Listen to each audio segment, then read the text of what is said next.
معزز و محترم برادران اسلام، حضرات علماء کرام، صوفیہ اعظام، اللہ تبارک و تعالیٰ کی بے شمار نعمتیں، اس کے ان گنت احسانات، اس کی مہربانیاں، اس کی عنایات، نوازشات ہر لمحہ ہمارے شامل حال رہتی ہیں۔ ایک سیکنڈ ایسا نہیں ہے جو اس کے کرم کے بغیر اور اس کی مہربانی کے بغیر گزرتا ہو، اور نہ ہی کوئی انسان اس کے کرم کے بغیر ایک لمحہ گزار سکتا ہے۔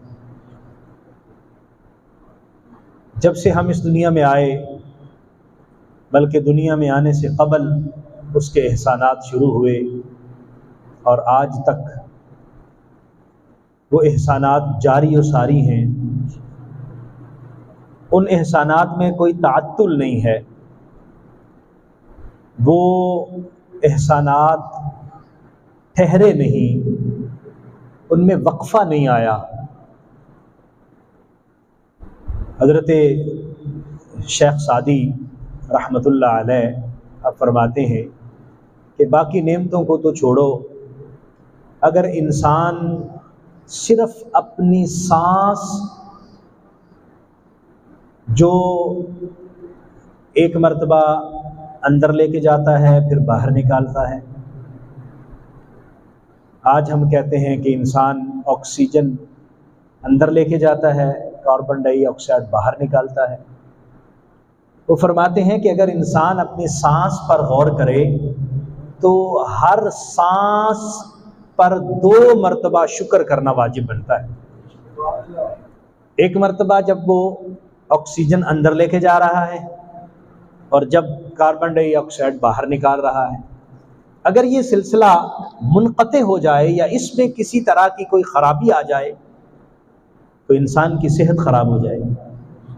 پراپر طریقے سے آکسیجن اندر نہ لے جا سکے اور پراپر طریقے سے کاربن ڈائی آکسائڈ باہر نہ نکال سکے تو صحت اس کی صحیح نہیں رہے گی۔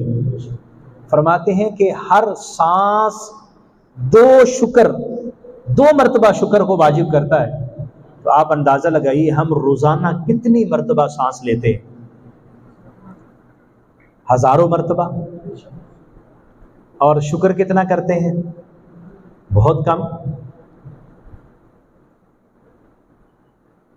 ہم پر یہ ضروری ہے کہ ہم اس مالک کے فرما بردار بنیں، اس مالک کے اطاعت شعار بنیں، اس مالک کی عنایات اور نوازشات کو سامنے رکھتے ہوئے چلو شکر کا حق تو ادا نہ کر سکے لیکن شکر کرنا تو بنتا ہے، ذکر کرنا تو بنتا ہے، اس کی اطاعت کرنی تو بنتی ہے۔ اور اب اگر ہم ان نعمتوں کے بدلے میں اس کی اطاعت کو سامنے رکھیں اور صرف چند موٹی موٹی نعمتیں یا ایک نعمت کو جو میں نے ذکر کیا ہے اس کو سامنے رکھ کے اور اس کے بدلے میں ہم 5 وقت اس کی بارگاہ میں حاضر ہو جائیں، اس کے سامنے سجدہ کر لیں، ہم کچھ وقت نکال کے اس کے ذکر میں بیٹھ جائیں تو پھر بھی اس کے احسان زیادہ ہے، اور ہمارا اطاعت کرنا، ہمارا ذکر و فکر کرنا اور اس کا شکر بجا لانا یہ بہت کم ہے، بہت کم ہے۔ اس کے احسانات زیادہ ہیں، اس کی کرم نوازیاں زیادہ ہیں، اس کی مہربانیاں بہت بڑھ کر ہیں جو ہماری سوچ اور فکر سے بھی بہت زیادہ ہے۔ تو ہمارا کام کیا بنتا ہے کہ ہم ہمیشہ اس کے شکر میں اپنی زندگی بسر کریں، اور صرف یہ نہیں کہ اس نے ہمیں فرمایا کہ میں نے تمہیں یہ نعمتیں دی ہیں، چلو تم نماز پڑھ لو، چلو تم ذکر کر لو، تو وہ نعمتیں ان ذکر کے بدلے میں ہو جائیں گی، ان عبادات کے بدلے میں ہو جائیں گی؟ نہیں، اگر ہم ان عبادات کو بجا لاتے ہیں، اللہ کی اطاعت اور فرما برداری کرتے ہیں، تو فرمایا تم اطاعت اور فرما برداری کرو، اس پر اس کے علاوہ تمہیں انعام عطا فرماؤں گا۔ جو نعمتیں دی ہیں وہ الحمدللہ ہیں، وہ چل رہی ہیں، لیکن اگر ہم اطاعت کریں گے تو نعمتیں اور بھی بڑھ جائیں گی۔ اگر اللہ کا شکر ادا کریں گے، لَإِن شَكَرْتُمْ لَأَزِيدَنَّكُمْ، تم شکر کرو میں نعمتوں کو اور زیادہ کر دوں گا۔ حالانکہ اگر دیکھا جائے تو نعمتیں پھر بھی زیادہ ہیں، اطاعت پھر بھی کم ہے، لیکن اگر ہم اطاعت کا گزار بن جائیں، فرما بردار بن جائیں، تو اللہ کریم اس فرما برداری پر مزید اجر عطا فرماتا ہے۔ اور آپ دیکھیے اس مالک کی کتنی مہربانی ہے، وہ فرماتا ہے فَاذْكُرُونِي أَذْكُرْكُمْ، تم مجھے یاد کرو میں تمہیں یاد کروں گا۔ حالانکہ ہم بندے ہیں، ہمارا یاد کرنا فرض بنتا ہے، ہمارے اوپر ضروری ہے کہ ہم اس مالک کا ذکر کریں، اسے یاد کریں، اس کے انعامات کی یاد کریں، ہم اس کی مہربانیوں کا تذکرہ کریں، یہ ہم پر ضروری بنتا ہے، کیونکہ جس پر کسی نے احسان کیا ہو، جس پر کسی کی مہربانی ہو، اس منعم علیہ پر ضروری ہے کہ وہ اپنے منعم کی شکر گزاری کی بھی کرے، اس کی تعریف بھی کرے، اس کی حمد و ثنا بھی کرے، جس نے انعام کیا ہے اس کا تذکرہ بھی کرے، یہ تو واجب ہے۔ لیکن وہ فرماتا نہیں فَاذْكُرُونِي أَذْكُرْكُمْ، تم مجھے یاد کرو، اس کے بدلے میں جو باقی نعمتیں ہیں وہ تو ملتی رہیں گی، لیکن ایک اتنا بڑا تحفہ تمہیں یہ دوں گا، تم مجھے یاد کرو گے تو میں تمہیں بھی یاد کروں گا۔ اور پھر حدیث مبارکہ میں بڑی خوبصورت روایت صحابہ بیان فرماتے ہیں کہ نبی رحمت صلی اللہ علیہ وسلم نے فرمایا، حدیث قدسی ہے، اللہ کریم کا ارشاد ہے، انا عند ظن عبدی بی، میں اپنے بندے کے گمان کے مطابق ہو جاتا ہوں، میرا بندہ جس طرح میرے متعلق گمان رکھتا ہے میں ویسے بن جاتا ہوں۔ میرا بندہ گمان رکھتا ہے اللہ بڑا رحیم ہے، اللہ بڑا کریم ہے، وہ بڑی مہربان ذات ہے، میں مہربان بن جاتا ہوں۔ وہ بندہ جھکتا ہے، مالک تیرے سامنے جھکا ہوا ہوں، اللہ فرماتا تو میرے سامنے جھکنے والا بن گیا، اب میں تمہیں کسی کے سامنے جھکنے نہیں دوں گا۔ ہم اس کی بارگاہ میں حاضر ہوتے ہیں، وہ کرم نوازیاں فرماتا ہے، جیسا گمان ہے۔ ایک بندہ کہتا ہے نہیں میری تو دعا قبول ہی نہیں ہونی، میری تو سنی نہیں جائے گی، فرمایا تو میرے متعلق یہ گمان کرتا ہے کہ میں دعائیں نہیں سنتا، تو میرے متعلق یہ گمان کرتا ہے کہ میں کرم نہیں کرتا، ٹھیک ہے اگر تو یہ گمان کرتا ہے تو تو اپنے گمان کے مطابق رہ، انا عند ظن عبدی بی، جیسا بندہ گمان کرے گا میں ویسا ہوں۔ تو ہمارا گمان کیا ہے؟ اللہ بڑا کریم ہے، وہ بڑا رحیم ہے، وہ بڑی مہربان ذات ہے، وہ ہمیشہ ہم پر فضل اور کرم فرماتا ہے۔ اور پھر اسی حدیث مبارکہ کے آگے جو میں نے الفاظ آپ کے سامنے پڑھے، اس سے آگے اللہ تبارک و تعالیٰ نے ارشاد فرمایا من ذاکرنی فی نفسہ ذکرتہ فی نفسی، فرمایا جو مجھے تنہائی میں یاد کرتا ہے میں بھی اس کا ذکر تنہائی میں کرتا ہوں۔ جو تنہا بیٹھ جاتا ہے، تو اللہ کی ذات تو ویسے وحدہ لا شریک ہے، وہ تنہا ذات ہے، فرمایا تنہائی میں یاد کرتا ہے تو میں اسے تنہائی میں یاد کرتا ہوں۔ وَمَنْ ذَكَرَنِي فِي مَلَئٍ ذَكَرْتُهُ فِي مَلَئٍ خَيْرٍ مِّنْهُ، اور جو مجھے مجلس میں بیٹھ کے یاد کرتا ہے میں اس سے بہتر مجلس میں اس کو یاد کرتا ہوں۔ ہم یہاں بیٹھ کر اللہ کی بارگاہ میں اس کی تعریف، اس کی حمد و ثنا کر رہے ہیں، ہم اس کا ذکر کر رہے ہیں، ہم اس کی بارگاہ میں اپنی نیاز مندیاں پیش کر رہے ہیں، ہم یہاں چند لوگ بیٹھے ہیں، ہماری کیا حیثیت ہے، ہمارا کیا وقار ہے، ہمارا کیا مقام ہے؟ اللہ کریم فرماتا ہے تم جیسے بھی ہو، تم مجھے مجلس میں بیٹھ کر یاد کرتے ہو، تم بندے میں مجلس میں بیٹھ کر یاد کرتے ہو، اور میں فرشتوں کی مجلس سجا لیتا ہوں، فرشتوں کو بلا لیتا ہوں، فرشتوں میرا بندہ مجھے یاد کر رہا ہے، اب آؤ میں تمہارے سامنے اس کا تذکرہ کر رہا ہوں۔ اور پھر فرمایا من تقرب الی شبرن تقربت الیہ باعن، جو ایک بالشت میرا قرب حاصل کرنے کی کوشش کرتا ہے، جو ایک بالشت میرے قریب آتا ہے میں ایک گز اس کی طرف بڑھ کے جاتا ہوں۔ یہ بھی اس کا کرم ہے نا جی۔ ہم دیکھیں ہماری کوئی حیثیت نہیں ہے، لیکن اس مالک کی مہربانی یہ ہے کہ صرف بندہ اللہ کی طرف بڑھے، تھوڑا سا بڑھے، اللہ کریم اس سے زیادہ بڑھتا۔ ایک روایت میں یہ الفاظ ہے کہ بندہ میری طرف پیدل چل کے آہستہ آہستہ چل کے آتا ہے، میری رحمت دوڑ کے اس کا استقبال کرتی، یعنی ہماری طرف سے تھوڑا سا اشارہ ہے، اس کی رحمتیں تو بازو پھیلا کے ہمارا استقبال کرنے کے لیے تیار ہے۔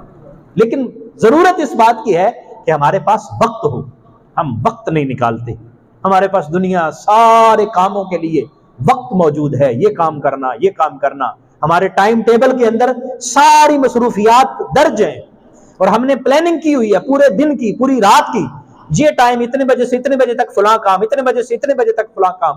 لیکن افسوس یہ ہے کہ ان سارے اوقات میں اور سارے ٹائم ٹیبل کے اندر اللہ کی بارگاہ میں حاضری نہیں ہے، اللہ کی بارگاہ میں سجدے کا وقت نہیں ہے، اللہ کی بارگاہ میں اپنی نیاز مندی پیش کرنے کا وقت نہیں ہے، اس کی بارگاہ میں ذکر کرنے کا وقت نہیں ہے کہ ہم اس مالک کو یاد کریں اور ہم اللہ اللہ کریں تاکہ وہ مالک ہم پر اپنی نظر کرم مزید وسعت کے ساتھ، جس طرح پہلے وہ فرماتا ہے، مزید وسعت کے ساتھ فرماتا ہے. آج کی اس محفل پاک میں آنے کا مقصد، بیٹھنے کا مقصد اور آپ کو چند گزارشات پیش کرنے کا مقصد یہ ہے کہ ہم اپنے اوقات میں اللہ کے ذکر کا بھی وقت نکالیں، اللہ کے ذکر کا وقت نکالیں. اور جس طرح میں نے سٹارٹ میں عرض کیا کہ ذکر ہم کریں پھر بھی اللہ کی رحمتوں نعمتوں کا شکر ادا نہیں ہوگا، لیکن ذکر کریں گے تو اس مالک کی پھر بھی رحمتیں اور مہربانیاں بڑھتی جاتی ہیں. ایک حدیث مبارکہ میں آتا ہے، صحابہ کو حضور نے ارشاد فرمایا، الا انبئکم بخیر اعمالکم، میرے صحابہ بتانا تمہیں میں بہترین عمل کے متعلق نہ بتاؤں؟ سب سے بہترین عمل کیا ہے؟ الا انبئ، خبردار، الا انبئک، تمہیں میں اطلاع نہ کروں، خبردار نہ کروں، بخیر اعمالکم، بہترین عمل بتاؤں؟ صحابہ کرام متوجہ ہوئے کہ حضور صلی اللہ علیہ وسلم بہت اہم بات کرنے لگے اور فرمایا کہ صرف یہ نہیں، وَأَزْكَاكُمْ عِنْدَ مَلِيكِكُمْ، وہ تمہارے مالک کی بارگاہ میں بڑا پکیزہ عمل ہے، بہت پکیزہ عمل ہے. وَأَرْفَعِهَا فِي دَرَجَاتِكُمْ، اور تمہارے درجات کو سب سے زیادہ بلند کرنے والا عمل ہے. وَخَيْرٍ لَكُمْ مِنْ إِنْفَاقِ الذَّهَبِ وَالْوَرَقِ، اور فرمایا کہ وہ اتنا اچھا عمل ہے کہ سونا چاندی خرچ کرنے سے بھی زیادہ افضل عمل ہے، زیادہ بلندی درجات کا باعث بنتا ہے. تم اللہ کے راستے میں سونا اور چاندی خرچ کرتے ہو، اس سے بھی زیادہ افضل عمل ہے. اور فرمایا ایک اور بات سنو، اللہ کے راستے میں جہاد کرتے ہو نا، میدان جنگ میں جا کے دشمن سے مقابلہ کرتے ہو، تلوار پکڑتے ہو، تم اس سے لڑتے ہو، وہ تمہارے ساتھ لڑتا ہے، یہ بڑا افضل عمل ہے. اللہ کے راستے میں جہاد فی سبیل اللہ بڑا فضیلت والا عمل ہے.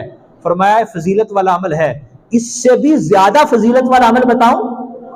اب وہ گنتے جائیں کتنے. فرمایا بہترین عمل، پکیزہ ترین عمل، درجات میں بلندی کا باعث بننے والا عمل، اور فرمایا سونا چاندی خرچ کرنے سے بہتر عمل، جہاد فی سبیل اللہ سے بہتر عمل. 5 چیزیں نبی کریم صلی اللہ علیہ وسلم نے جب ارشاد فرمائی، صحابہ کرام پہلے ہی متوجہ تھے، مزید متوجہ ہو گئے کہ اللہ کے رسول صلی اللہ علیہ وسلم کوئی بہت اہم بات فرما رہے ہیں. وہ کون سا عمل ہے؟ اتنا بڑا عمل ہے، اتنی زیادہ فضیلت ہے اور اتنا زیادہ اس کا رتبہ اور مقام ہے. عرض کی یا رسول اللہ، قالو بلا، سب کہنے لگے یا رسول اللہ بتائیے، آپ ارشاد فرمائیے. نبی کریم صلی اللہ علیہ وسلم نے فرمایا ذکر اللہ، اللہ کا ذکر.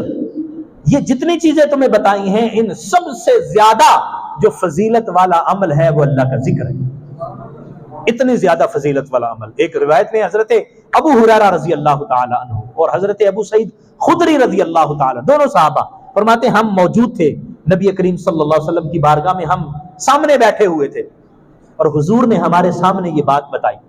آقا کریم صلی اللہ علیہ وسلم ارشاد فرمانے لگے کہ جس جگہ پر چند بندے بیٹھ کر اللہ کا ذکر کرتے ہیں نا، وہ جگہ، وہ مجلس اللہ تعالیٰ کی خاص توجہ کا مرکز بن جاتی ہے.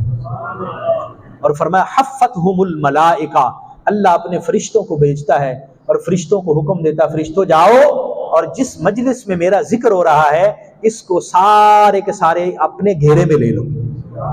اللہ کے فرشتے آتے ہیں، سارے کے سارے گھیرے میں لے لیتے ہیں. وغشیتہم الرحمہ، حضور فرماتے ہیں کہ پھر اللہ تعالیٰ کی رحمت ان سب کے اوپر اپنا سایہ کر دیتی ہے، چھا جاتی ہے سب کے اوپر. غشیتہم الرحمہ، حفتہم الملائکہ، فرشتے گھیرا میں لے لیتے ہیں، رحمت چھا جاتی ہے. اور فرمایا اللہ کریم اس محفل میں پھر سکون نازل فرماتا ہے.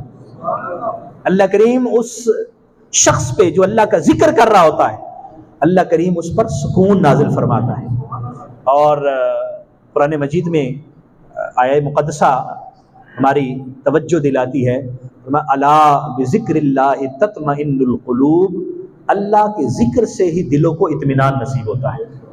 ہم ڈھونڈتے ہیں، کوئی ہم دولت میں سکون تلاش کرتا ہے، کوئی شہرت میں سکون تلاش کرتا ہے، کوئی مسند کے اوپر بیٹھ کر کسی منصب پر بیٹھ کر سکون تلاش کرتا ہے، کوئی زیادہ دوست احباب میں بیٹھ کر سکون تلاش کرتا ہے. یہ ہماری اپنی سوچ ہے، ہماری فکر ہے. ہم کہیں سکون تلاش کر رہے ہیں، کوئی کہیں سکون تلاش کر رہے ہیں. فرمایا سکون ادھر کہیں بھی نہیں رکھا، اللہ نے سکون اپنے ذکر میں رکھا ہوا ہے.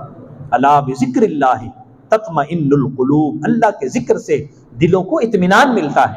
تو دل جو پریشان ہیں، دل جو غم زدہ ہیں، دل جو مختلف پریشانیوں میں مبتلا ہوئے ہیں، ان کو سکون کہاں سے آئے، ان کو اطمینان کہاں سے آئے، وہ پریشانیاں کیسے دور ہوں؟ فرمایا تم اللہ کے ذکر کی طرف آ جاؤ، اللہ کریم سارے رستوں کو کھولتا جائے گا. اللہ کریم کا تقوی اختیار کرو، اللہ کریم کی اطاعت کرو، اللہ کرم فرمائے گا، رزق بھی مل جائے گا، مشکلیں بھی دور ہو جائیں گی.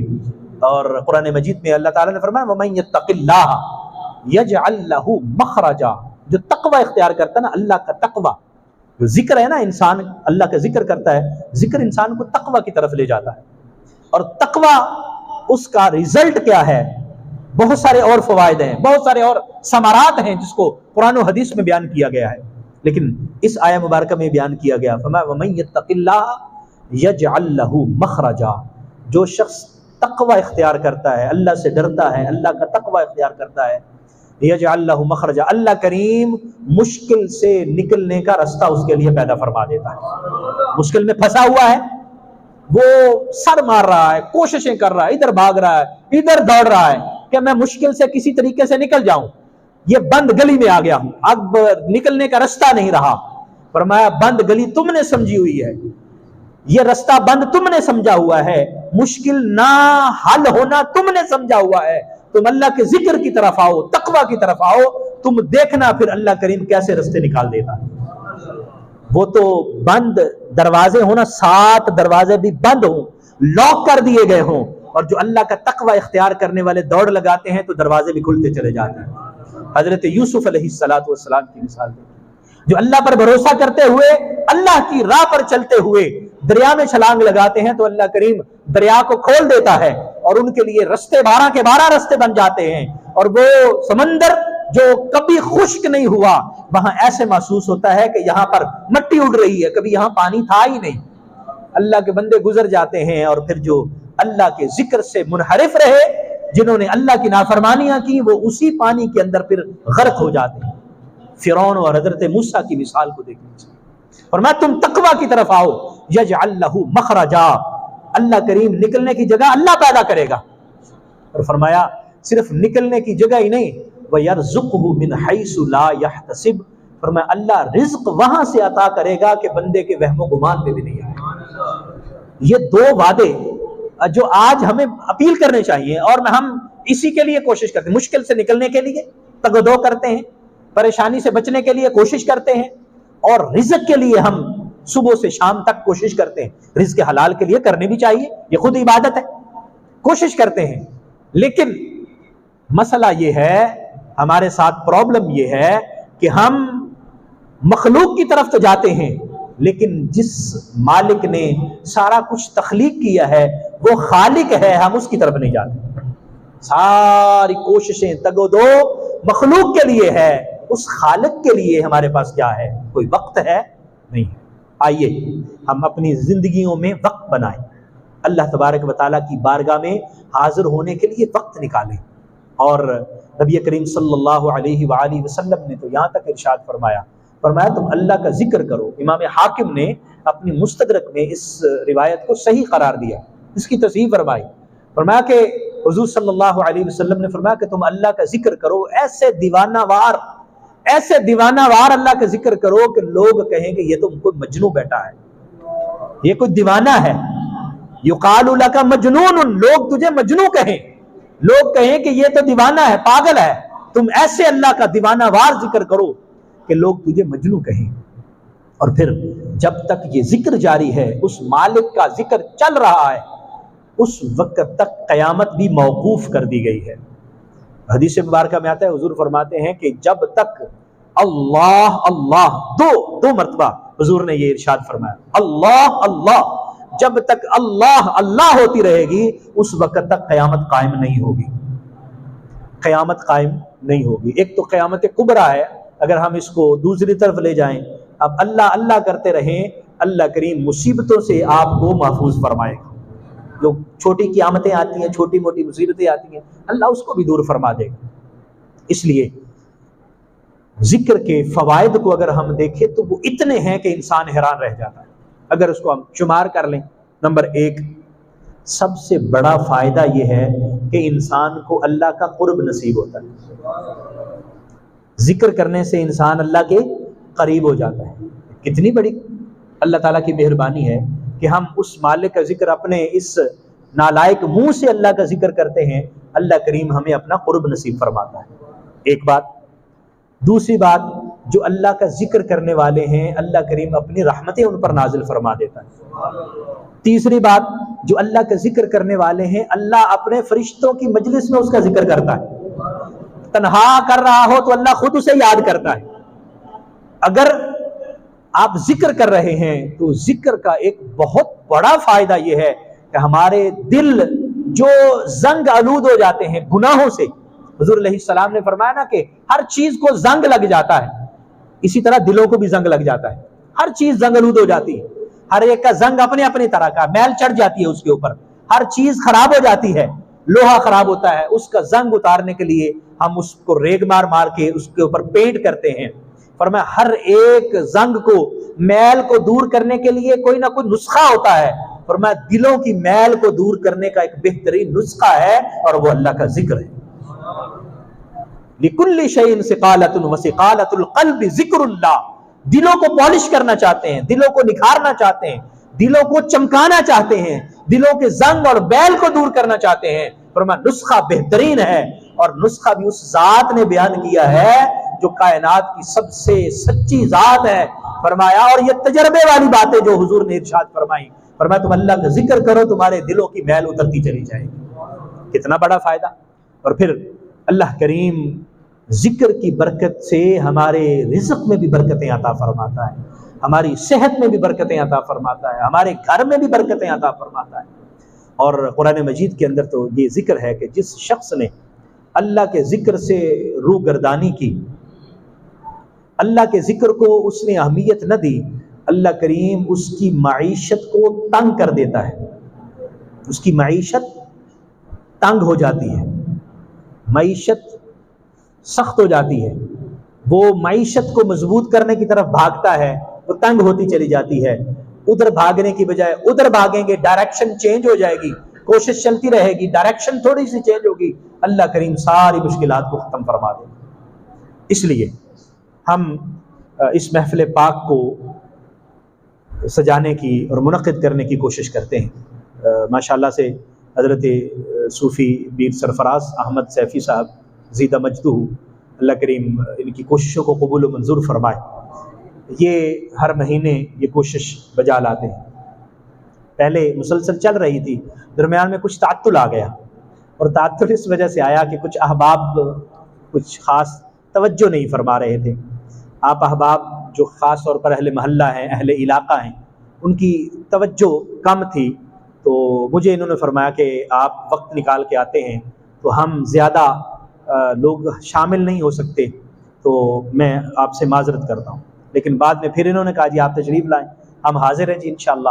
ہماری ڈیوٹی لگی ہوئی ہے، یہ ڈیوٹی ہے کہ جو پیغام بزرگوں نے ہم تک پہنچایا وہ پیغام ہم آپ تک پہنچا رہے ہیں، اور آپ کو یہ دعوت دے رہے ہیں کہ آپ ہر تیسرا ہفتہ، انگریزی مہینے کا تیسرا ہفتہ مغرب کی نماز کے وقت تشریف لایا کریں۔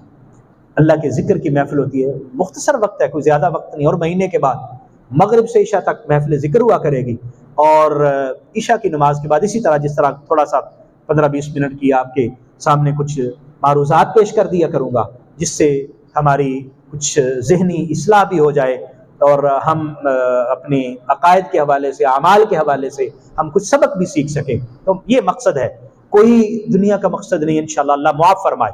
مقصد یہ ہے کہ ہم سارے کے سارے اللہ سے جو دور جا چکے ہیں ہم اللہ کے قریب آ جائیں۔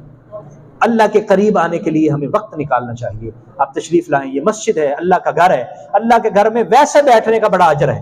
اگر اللہ کے گھر میں آپ بیٹھیں گے اور ذکر کر رہے ہوں گے تو زیادہ اجر ملے گا، اور ذکر کے ساتھ ساتھ محفل نعت بھی ہو رہی ہے، نعت بھی سن رہے گے اور بھی زیادہ اجر ہے۔ یعنی ہمارے سامنے اتنا اجر ہے کہ اگر اس کو ہم شمار کرتے جائیں تو وہ ہم شمار نہیں کر سکتے۔ تو اس لیے جہاں انسان کو پروفٹ ملتا ہے، نفع ملتا ہے، وہاں تو انسان جاتا ہے نا جی۔ اب دیکھیے اگر کہیں سیل لگی ہو نا اور وہاں پر ہمیں پتہ چل جائے کہ 10% آف ہے، 15% آف ہے، 20% آف ہے اور فلاں دن کے لیے ہے، بندہ ساری مصروفیات کو ترک کر کے بھاگے گا۔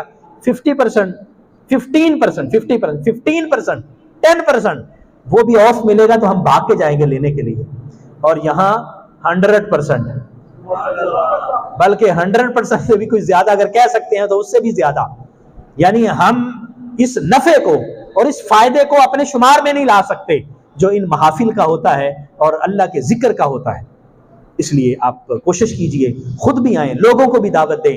آپ خود آئیں گے آپ کو اجر ملے گا، کسی کو دعوت دیں گے تو آپ کو دعوت دینے کا علیحدہ سے اللہ اجر عطا فرمائے گا۔ اللہ کریم ہم سب کی حاضری کو قبول و منظور فرمائے، اور اللہ کریم ہمیں خلوص نیت کے ساتھ، اخلاص کے ساتھ عمل کی توفیق عطا فرمائے، اور باقاعدگی کے ساتھ اپنے ذکر میں ہمیں حاضر رہنے کی توفیق عطا فرمائے۔ آمین۔ وآخر دعوایا الحمد للہ رب العالمین۔